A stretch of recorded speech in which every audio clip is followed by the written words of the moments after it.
दर्शकगण, श्रोतागण, भाई और बहनों, मातृशक्ति को नमन। चैनल 24+ न्यूज के खास, विशेष, मनमोहक, एक अच्छा इंसान बनाने वाला, इंसानियत के गुण देने वाला, मानवतावादी बनाने वाला और मल्टी डायमेंशनल कार्यक्रम बताने वाला, वैश्विक स्तर की बातें बताने वाला, छोटे से बड़े तक सारे उपक्रमों की जानकारी देने वाला पुनरुत्थान कार्यक्रम में आपका हार्दिक स्वागत है, अभिनंदन है, सत्कार है। पुनरुत्थान कार्यक्रम में प्रतिदिन नए नए अच्छे ज्ञान के विषयों को लेकर के उपस्थित होते हैं। जैसी जो है सुनने वालों की इच्छा होती है उसके अनुरूप हम विषय बना करके आपके सामने प्रस्तुत करते हैं। हर विषय के अंदर बहुत ही अच्छा ज्ञान मिलता है और जीवन की नई दिशा मिलती है। आप पूरे एपिसोड को सुनेंगे तो आपको मालूम पड़ेगा कि इस एपिसोड के अंदर बहुत सी शिक्षाएं हमें मिली है। इसी क्रम में राष्ट्र प्रेम से जुड़ा हुआ आज हम एक सुंदर विषय लेकर के आपके सामने प्रस्तुत हो रहे हैं। आज का विषय नागरिकों के राष्ट्रीय दायित्व। भाई और बहनों, दर्शकगण, श्रोतागण, राष्ट्र प्रेम, ये आज हम बहुत कुछ हमारे जो है शास्त्रों के अंदर पढ़ते हैं कि राष्ट्र प्रेम होना चाहिए। राष्ट्र वो जगह होती है, राष्ट्र वो एरिया होता है जिसके अंदर रहते हैं। जैसे कि हम भारत के नागरिक हैं और भारत में रहना हमारे लिए सौभाग्य की बात है। भारत आर्यों की संतान कही जाती है और भारत एक आर्य देश कहा जाता है और भारत को छोड़ करके दूसरे देश अनार्य देश कहे जाते हैं। आर्य देश के अंदर धार्मिकता है, आर्य देश के अंदर भगवान की बात की जाती है, आत्मा की बात की जाती है, धर्म की बात की जाती है, उत्थान की बात कही जाती है। यही कारण है कि भारत हमेशा से धर्म गुरु देश रहा है और भारत ने निशस्त्रीकरण के बारे में बड़ी वकालत की है और यहाँ पर कई तरह के अहिंसा जैसे बड़े बड़े उपक्रम जो विश्व के सामने रखे हैं, पंचशील का सिद्धांत रखा है। और आज विश्व ये मानता है कि अगर विश्व के अंदर जो आज जखीरा भरा पड़ा है, इतना जखीरा अणु बम्बों का भरा पड़ा है कि आज 7 अरब की जनसंख्या को समाप्त करना हो तो 7 मिनट लगेगा। आज विश्व को यह बिल्कुल जानकारी है, बिल्कुल विश्वास है कि भारत ही एक ऐसा देश है जो कि हमें इससे रिलीफ दे सकता है, आतंकवाद से जो हमें छुटकारा दे सकता है, जो हमारी वैश्विक समस्याएं हैं उसका समाधान देने वाला भारतवर्ष है। यूएनओ के जब बात उठती है तो भारत उसका नेतृत्व करता। हमारे जो वर्तमान में प्रधानमंत्री नरेंद्र मोदी जी जब प्रथम बार प्रधानमंत्री बने और यूएनओ के अंदर उनको बुलाया गया तो 15 मिनट का समय फिक्स था, लेकिन उन्होंने हमारे देश की फिलॉसफी बताई कि हम अहिंसावादी हैं। हमारा योग, हमारी भारत की संस्कृति, योग हमारा भारत का जो है कि हमने क्रिएट यहां से हुआ और योग के द्वारा जो है हमारे ऋषि मुनि इमांसिपेशन साल्वेशन तक जो पहुंचे हैं। और दूसरा क्या, जो हमारी फाउंडेशन है वो अध्यात्म पर आधारित है। जब से भारत देश बना है तब से हमारी फाउंडेशन जो है वो अध्यात्म के ऊपर रखी गई है। हम मात्र लौकिक जगत की बात नहीं करते हैं, हम पारलौकिक जगत की भी बात करते हैं। हम भीतर और बाहर का सामंजस्य बनाते हैं, हम लौकिक और पारलौकिक जगत का सामंजस्य बनाते हैं। हम किसी चीज की एक जगह इतिश्री नहीं करते, हम आत्मा में विश्वास करते हैं, पुनर्जन्म में विश्वास करते हैं, कर्म में विश्वास करते हैं। उससे क्या होता, जब इन्होंने भारत की इतनी फिलॉसफी वकालत की, इनको 35 मिनट दिए गए और देखिए कितना बड़ा काम हिंदुस्तान के लिए आज हुआ है। अगर उन दोनों बातों को हम सुने तो ये सारी बातें क्यों बताई जा रही है कि मेरा देश कैसा है, मेरा राष्ट्र कैसा है, मेरे राष्ट्र की क्या योग्यता है और इसके अंदर रहना, इसमें जन्म लेना मेरे लिए गर्व, गौरव और फक्र की बात है। तो उसका क्या नतीजा हुआ आज भारतवर्ष के अंदर। भारतवर्ष के अंदर 2 बड़े बड़े कार्यक्रम जो भारत के हैं, पूरा विश्व जो है वो 210 देशों का जो विश्व है, यूएनओ है, उसके अंदर 2 अक्टूबर को जो महात्मा गांधी का जन्मदिन है वो अहिंसा दिवस के रूप में पूरा विश्व मनाता है। क्योंकि महात्मा गांधी एक ऐसी हस्ती है जिसको विश्व ने माना कि बिना कोई भी अस्त्र के जो है उन्होंने अहिंसा को अस्त्र बना करके और अंग्रेजों को जो ये बाउंड किया, उन्हें देश छोड़ना पड़ा। केवल अहिंसा के आधार पर, सत्य के आधार पर उन्होंने इतने बड़े विशाल साम्राज्य की जड़ों का उन्मूलन किया। इसीलिए आज 2 अक्टूबर को अहिंसा दिवस मनाया जाता है, विश्व का अहिंसा दिवस मनाया जाता है। और 21 जून को प्रतिवर्ष जो है वो ये हमारा योग दिवस मनाया जाता है। पिछले 3 साल से विश्व जो अंतर्राष्ट्रीय योग दिवस जो है 21 जून को मनाया जाता है। तो भाई और बहनों, दर्शकगण, श्रोतागण, ये कितना हमारे लिए फक्र और गर्व की बात है। देश प्रेम की और बहुत बहुत बातें की जा सकती है। देश प्रेम के लिए, देश आजादी के लिए, देश को स्वतंत्र कराने के लिए शहीद भगत सिंह, मंगल पांडे और कई लोगों ने कुर्बानियां की और वो फांसी पर चढ़ गए, तब हमें आजादी मिली। आजादी बहुत बहुमूल्य है। बहुतों के बलिदान के, बहुतों के परिश्रम, बहुतों के सेक्रीफाइस के बाद हमें आजादी मिली है। तो ऐसा हमारा देश है, उस देश के प्रति हमारा राष्ट्र प्रेम होना चाहिए और उस देश के नागरिक हैं, यानी इस देश के रहने वाले हैं, तो हमारे क्या दायित्व है, वो आज का विषय है कि नागरिकों के राष्ट्रीय दायित्व क्या है।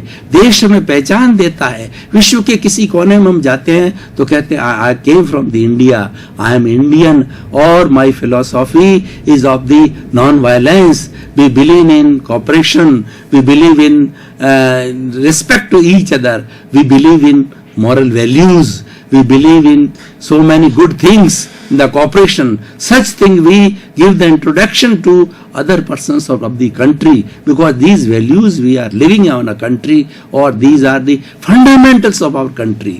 तो इसीलिए हमारे दायित्व कैसे हैं? जब तक देश उन्नति तब तक नहीं कर सकता जबकि नागरिक अपने दायित्व न ले। तो देखिए, कुछ दायित्वों की हम चर्चा करें कि हमने ये तो मान लिया कि हमारे लिए गर्व और गौरव की बात होना, भारतीय होना, लेकिन हमारे दायित्व क्या है? सबसे पहला दायित्व ये है कि हमारा जो झंडा है, तिरंगा झंडा है, उसकी प्रतिष्ठा को आंच नहीं आनी चाहिए। यानी हम कोई ऐसा कृत्य नहीं करें अपने देश के अंदर और दूसरे देश के सामने ऐसा कृत्य प्रस्तुत नहीं करें जिससे कि देश हमको पर, हमारे पर घृणा करे, जैसे आतंकवाद, दूसरे देश पर हमला करना और दूसरे देश के नागरिक हमारे आवे उनके साथ के अंदर जो है बुरा व्यवहार करना, ताकि कि लोगों को ये लगे कि हम तो मेहमान बन करके आए थे और हमारे साथ के अंदर रेप कर दिया गया, हमको मारा गया, हमको पीटा गया। ये हमारी संस्कृति है, हमारी संस्कृति नहीं है। हमारी संस्कृति अतिथि देवो भव। जब बाहर का व्यक्ति हमारे यहाँ आए तो हमें अतिथि के रूप में रखना चाहिए और हर तरीके से उसको लुभाने की कोशिश करनी चाहिए। हमारी संस्कृति के बारे में बातें बतानी चाहिए। तो पहली चीज है कि हमारा तिरंगा, जो कि हमारा प्रतीक है, हमारी आजादी का, हमारी राष्ट्रीयता का, राष्ट्रीय प्रेम का, उसको किसी तरह की आंच नहीं आनी चाहिए। और आंच तब आएगी, नहीं आएगी, जब हम कोई भी कुकृत्य नहीं करेंगे। और दूसरा है, हमें हमारी संस्कृति की रक्षा करना। सबसे बहुमूल्य बात यह है कि आज हमारी भारतीय संस्कृति के मूल्य गिर रहे हैं और हमारे इस पुनरुत्थान कार्यक्रम का भी उद्देश्य ये है कि भारतीय संस्कृति के गिरते हुए मूल्यों की पुनर्स्थापना करना, चाहे वो मानवीय मूल्य हो, सांस्कृतिक मूल्य हो, धार्मिक हो, आध्यात्मिक हो, राजनीतिक हो, व्यावसायिक हो, किसी शैक्षिक हो, कोई तरह के मूल्य जो गिर रहे हैं उनकी स्थापना करना, ये हमारे पुनरुत्थान कार्यक्रम का उद्देश्य है। तो हमारे मूल्यों की पुनर्स्थापना करना, और वो मूल्य पुनर्स्थापित कब होंगे? जब हम लोग का कैरेक्टर अच्छा होगा, हमारा आचरण अच्छा होगा, हम जो कार्य करेंगे उसके अंदर हमारी ईमानदारी झलकनी चाहिए, नैतिकता झलकनी चाहिए, क्योंकि नैतिकता, ईमानदारी ये हमारे भारतीय मूल्य हैं। ये पूर्वजों ने हमें सिखाए हैं। हमारे पूर्वज जो है कितने नैतिक हुआ करते थे।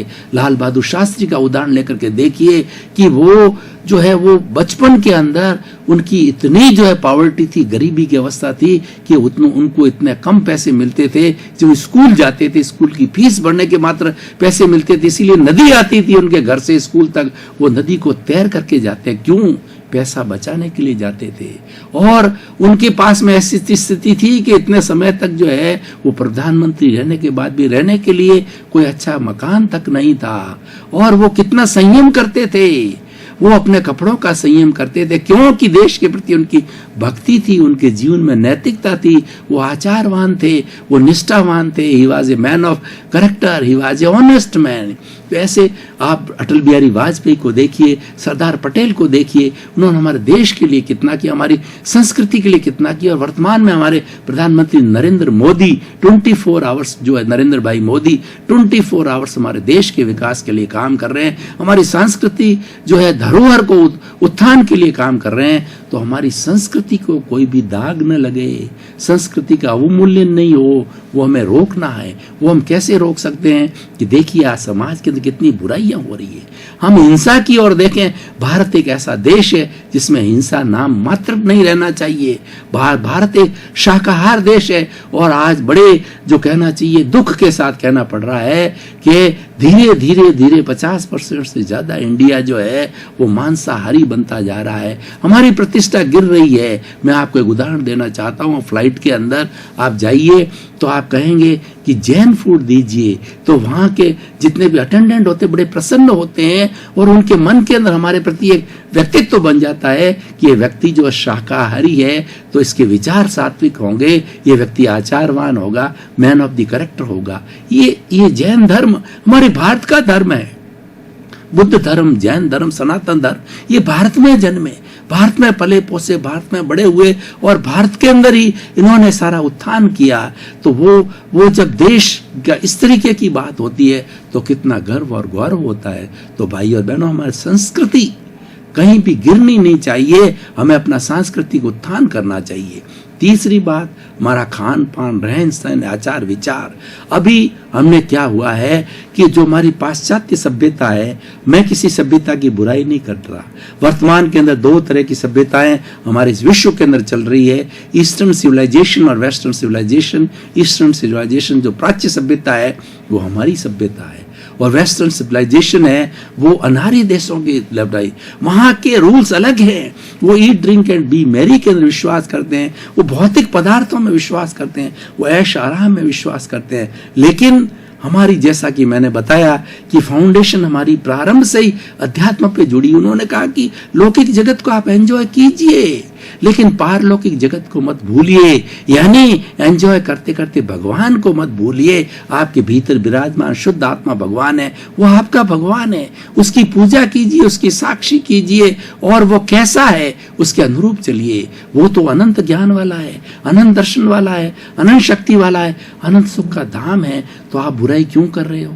इसका अर्थ यह कि आप अपने आप को धोखा दे रहे हो, आप अपने भगवान को धोखा दे रहे हो। हमारे पूर्वजों ने यही बताया कि आप इसकी साक्षी से काम कीजिए, इसके जो गुण है वो आप लीजिए, ये गुण है वो आपके बाहर आना चाहिए, आपका चरित्र अच्छा बनना चाहिए। हमारे लिए प्रसिद्ध कहावत है कि if wealth is lost nothing is lost, if health is lost something is lost and if the character is lost everything is lost. ये हमारे देश की संस्कृति है कि हम कैरेक्टर में विश्वास करते हैं, हम मात्र बाहरी साधनों, धन दौलत में विश्वास नहीं करते हैं, हम कैरेक्टर के धनी होना चाहते हैं और हम ऐसे लोग चाहते हैं समाज के अंदर जो कैरेक्टर के धनी हो, जिन पर कोई दाग न हो और वो हमेशा अच्छे कार्य करने वाले हो। उन कार्यों की, उन लोगों की पूजा की जाती थी, उन लोगों अनुकरणीय थे, स्तुत्य थे, वंदनीय थे। लेकिन धीरे धीरे माहौल बदला।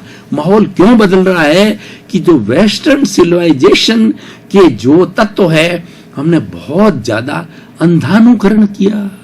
आज देखिए हमारे यहाँ कितने बड़े नृत्य है, कितने बड़े संगीत है, तानसेन का, ध्रुपद का संगीत है और कितने महान संगीत हमारे यहाँ है। लेकिन हम सब हमारी पुरानी विद्याओं को, पुरानी संस्कृति को भूलते जा रहे हैं और मात्र रॉक एंड रोल और डांस के अंदर, और वो भी निवस्त्र होकर के करते हैं। तो बड़ी शर्मिंदगी महसूस होती है क्योंकि हमारी संस्कृति नहीं है। हम दूसरी संस्कृति को आंख मूंद करके अडॉप्ट कर रहे हैं और हमारी न्यू जनरेशन से उसको बहुत ज्यादा अडॉप्ट कर रही है। देखिए फास्ट फूड की संस्कृति, ये हमारी संस्कृति नहीं है।